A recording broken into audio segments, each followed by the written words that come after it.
Hi students, இப்போ நம்ம பார்க்க போறது 10th standard mathsல chapter number 1 relations and functionsல exercise 1.3 ல 10th sum பார்க்க போறோம். நம்ம சேனல்ல ஆல்ரெடி exercise 1.1 1.2 அப்லோட் பண்ணியிருக்கோம்.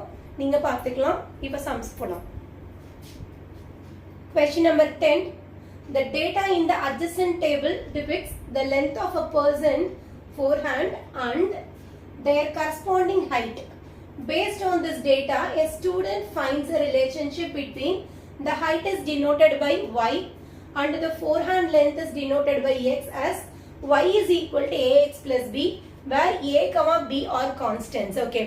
ஒரு பர்சனோட ஃபோர்ஹேண்ட் லென்த்தையும் அவங்களோட ஹைட்டையும் கனெக்ட் பண்ணி அந்த ரெண்டுக்கும் இருக்கிற ரிலேஷன்ஷிப் வச்சு they form a equation. இது ஒரு பாக்ஸ் போட்டுக்கலாம் நம்ம. Okay. Okay, they given in the tabular column. So tabular column la first column என்ன கொடுத்திருக்காங்கன்னா persons ஓட length of forehand கொடுத்திருக்காங்க. The next one அந்த persons ஓட height கொடுத்திருக்காங்க. So length of forehand வந்து in centimeter ல கொடுத்திருக்காங்க. அவங்களோட height வந்து inches ல கொடுத்திருக்காங்க.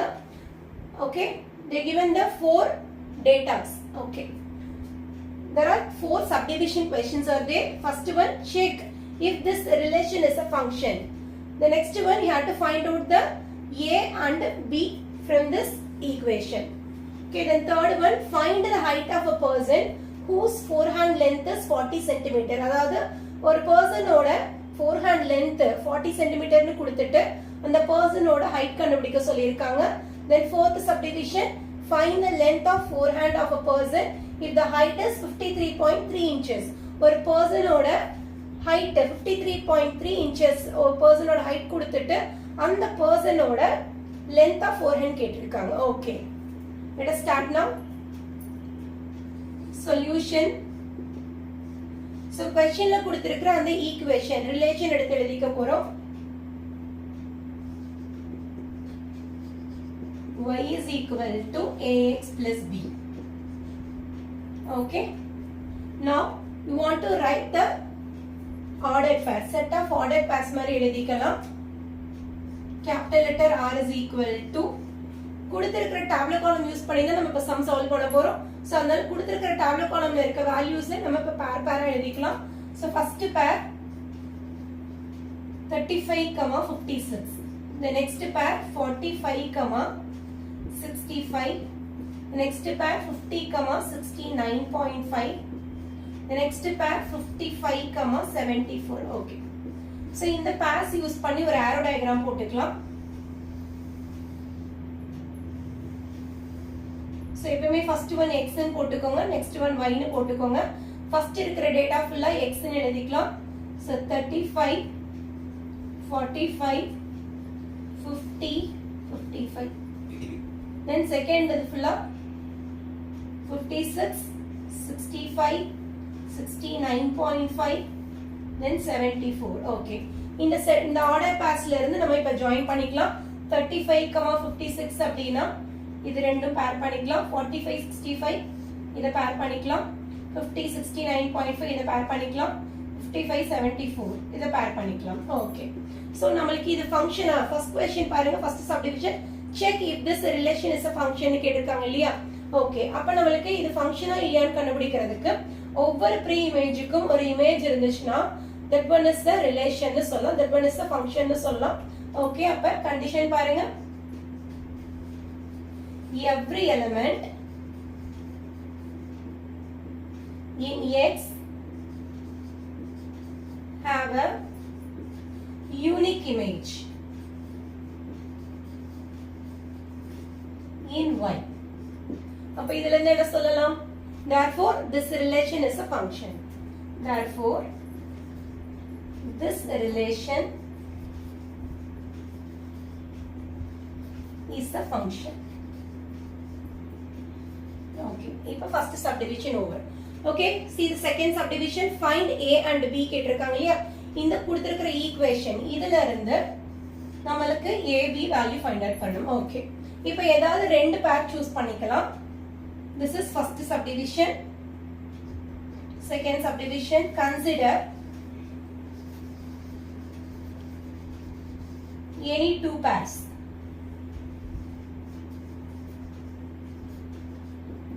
என்னென்ன பேர் எடுத்துக்க போறேன்னு பாருங்க. ஃபர்ஸ்ட் பேர் எடுத்துக்கிறேன் 35, 56 and second pair 45, 65. Substitute. இதை வந்து நான் ஈக்குவேஷன் நம்பர் ரோமன் லெட்டர் 1 எடுத்துக்கிறேன். ஸோ இந்த ரெண்டு பேரையுமே எதில் சப்ஸ்டியூட் பண்ண போறேன்னா இந்த ரோமன் லெட்டர் 1ங்கிற இதில் இப்போ சப்ஸ்டியூட் பண்ண போறேன். ஓகே, இப்போ இதை சப்ஸ்டியூட் பண்ணா ஸோ ஃபர்ஸ்ட் வேல்யூ ஃபுல்லா எக்ஸ், செகண்ட் வேல்யூ ஃபுல்லா ஒய். இப்போ இதை அப்படியே இந்த ஈக்குவேஷன்ல சப்ஸ்டியூட் பண்ணலாமா? அப்ப 35 வந்து எக்ஸ் இருக்கிற பிளேஸ்ல போடணும், 56 வந்து ஒய் இருக்க பிளேஸ்ல போடணும்.